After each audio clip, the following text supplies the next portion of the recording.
बिस्मिल्लाहिर्रहमानिर्रहीम। रसूलुल्लाह सल्लल्लाहु अलैहि वसल्लम से एक हदीस कुदसी मरवी है। एक दफ़ा रसूलुल्लाह सल्लल्लाहु अलैहि वसल्लम अपने मिंबर पर चढ़ रहे थे।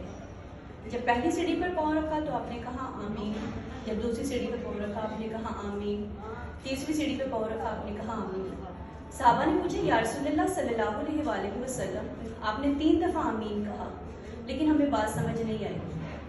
तो रसूलुल्लाह सल्लल्लाहु अलैहि वसल्लम ने फरमाया, जब मैंने पहली सीढ़ी पर पाँव रखा तो जिब्राईल अमीन आए और कहने लगे, अल्लाह के रसूल सल्लल्लाहु अलैहि वसल्लम, अल्लाह ताला ऐसे इंसान पर लानत भेजता है जो अपने माँ बाप का नाफरमान है। तो मैंने कहा आमीन। जब मैंने दूसरी सीढ़ी पर पाँव रखा तो जिब्राईल अमीन ने कहा, अल्लाह के रसूल सल्लल्लाहु अलैहि वसल्लम, अल्लाह ताला ऐसे इंसान पर लानत भेजता है जिसको रमज़ान के महीने के रोज़े मिले और वो अपनी बख्शिश न करवा सके। तो मैंने कहा आमीन।